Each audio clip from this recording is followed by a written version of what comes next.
Good afternoon বন্ধুরা, তোমরা সবাই কেমন আছো? আশা করি ভালো আছো। কাল তো পৌষ সংক্রান্তি। পৌষ সংক্রান্তি তো বাঙালিদের একটা কমন উৎসব। তাই পৌষ সংক্রান্তির আগের দিন তো মাছ, মাংস, পিঠে পুলি সবগুলো হয়। তাই আমাদের ঘরেও হবে। ওই যে দেখতে পাচ্ছ অনেক বড় মাছ কাটছি আমি আমার শাশুড়ি মা আর মাহি, আমার মেয়ে আর কি, তিনজনই আমরা। কিন্তু মাছটা অনেক বড়। আমার বাসুর দিয়েছেন, আমার বাসুর ঠাকুর দিয়েছেন। আর ওই যে দেখতে পাচ্ছ বিকেল হয়ে গেছে, বিকেলবেলা পিঠা বানাতে শুরু করলাম। ওই এদিকে নিমকি বানিয়ে ফেলেছি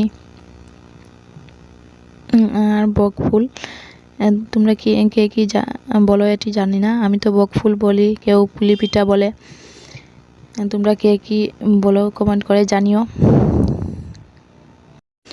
ওই যে কুলোর সাইডের দিকে দেখতে পাচ্ছ ছোট ছোট, এইগুলো আমার মেয়ে বানিয়েছে। ও বারবার জিদ করছে, মা আমি বানাবো।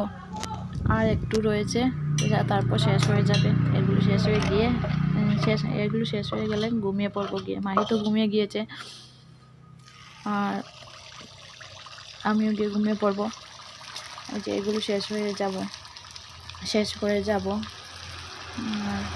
বেশি কিছু বানাইনি, বাস ওই 3টে পিঠেই বানিয়েছি বকফুল, নিমকি আর পোয়া পিঠে।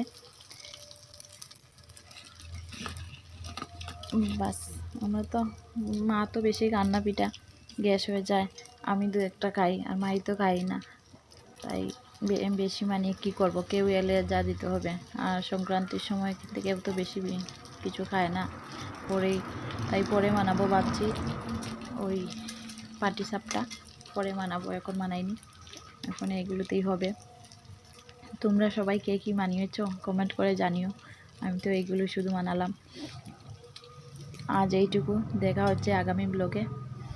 টাটা।